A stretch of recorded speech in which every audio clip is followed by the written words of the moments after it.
कुणाचा तरी मुलगा होता, कुणाचा नातू होता, कुणाचा भाऊ होता, पण तो माझं अख्खं जग होता. आता ते जगच निघून गेलंय. अस्वस्थ करणारे हे शब्द आहेत राखी अग्रवाल यांचे. राखी या केतनच्या आई आहेत. राखी यांनी पंतप्रधानांना लिहिलेल्या पत्रात मुलाच्या न्यायासाठी ही आर्त हाक दिली आहे. केतन अग्रवाल हा पुण्यातला तरुण व्यावसायिक ज्याला सिया गोयल या त्याच्या मैत्रिणीनं संपवलं. हे प्रकरण राज्यभर गाजलंय.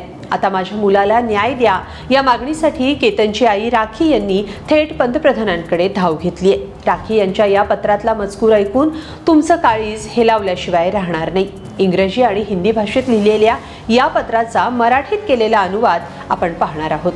ग्राफिक्सच्या माध्यमातून पाहूया राखी अग्रवाल यांनी मोदींना लिहिलेल्या पत्रात काय मागणी केली आहे.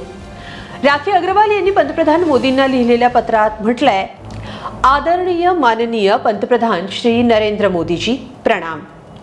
माझं नाव राखी अग्रवाल आहे आणि मी केतन अग्रवालची आई आहे. माझ्याच मुलासाठी न्याय मागण्यासाठी मला तुम्हाला पत्र लिहावं लागेल असं मी कधीच स्वप्नातही विचार केला नव्हता. प्रत्येक आईप्रमाणे माझंही स्वप्न होतं की केतन एक सुंदर आयुष्य जगेल, लग्न करेल आणि आमच्यासोबत वृद्ध होईल. पण त्याऐवजी मला माझ्याच मुलावर अंत्यसंस्कार करावे लागले. एका आईसाठी यापेक्षा मोठं दुःख आणि वेदना असू शकत नाहीत. माझ्या मुलाला अत्यंत निर्दयीपणे संपवण्यात आलं आणि त्याच्यासोबत माझं संपूर्ण जगच निघून गेलं. आमच्या घराचा प्रत्येक कोपरा त्याची आठवण करून देतो. त्याची खोली, त्याचे कपडे, त्याचे फोटो आणि त्याच्या हास्याची जागा घेतलेली शांतता मला दररोज सांगते की तो आता कधीच परत येणार नाही. केतनच्या मृत्यूनंतर अवघ्या 20 दिवसात माझ्या सासऱ्यांचंही निधन झालं. त्यांचं केतनवर खूप प्रेम होतं आणि आपल्या नातवाच्या जाण्याचं दुःख ते सहन करू शकले नाही. काही दिवसातच आमच्या कुटुंबानं 2 पिढ्या गमावल्या. मोदीजी, मी फक्त एक आई आहे. मी तुमच्याकडे सहानुभूती किंवा कोणत्याही विशेष कृपेची मागणी करत नाहीये. मी फक्त न्याय मागतेय. प्रत्येक दिवस न्यायाशिवाय आमच्या वेदना अधिक वाढतायत. केतन परत येऊ शकत नाही, पण त्याचा जीव घेणाऱ्यांना कायद्यानुसार सर्वात कठोर शिक्षा मिळाली पाहिजे. मला फक्त माझ्या मुलासाठी न्याय हवाय. हात जोडून माझी तुम्हाला नम्र विनंती आहे की कृपया माझ्या मुलाच्या प्रकरणाकडे योग्य प्रकारे लक्ष द्या आणि कोणत्याही अनावश्यक विलंबाशिवाय मला न्याय मिळवून द्या. कृपया केतनला आणखी एका फाईलमधलं प्रकरण बनवू देऊ नका.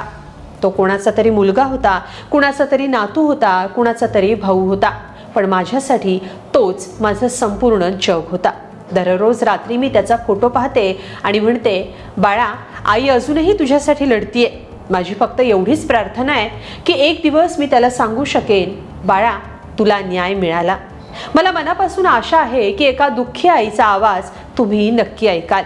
हात जोडते, आपली विश्वासू राखी अग्रवाल, केतन अग्रवालची आई.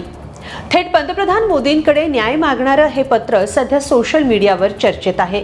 आता पंतप्रधान मोदींकडून यावर काही उत्तर येतं का हे पाहावं लागेल.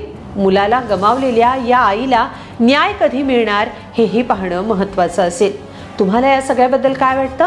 कमेंटमध्ये नक्की लिहा आणि lokmat.com ला सबस्क्राईब करा. धन्यवाद.